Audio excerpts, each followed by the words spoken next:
Hello, we're just going to show you how to change the wheel on a Mustang Powered Wheelchair. The first thing we need to do is to raise the rear wheels up so we can change them. We recommend you do this as shown.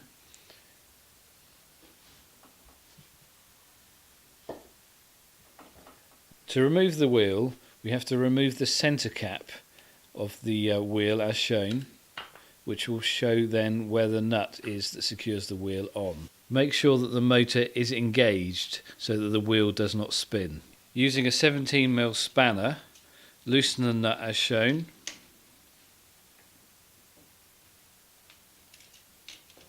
Now carefully remove the wheel, sliding back towards you.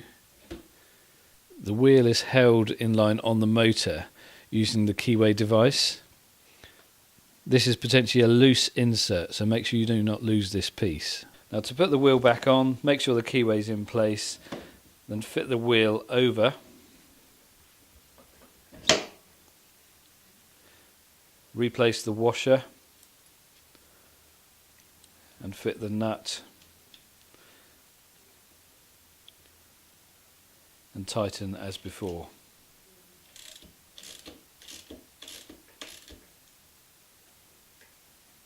Finally, replace the cap to cover the nut as shown. Job done.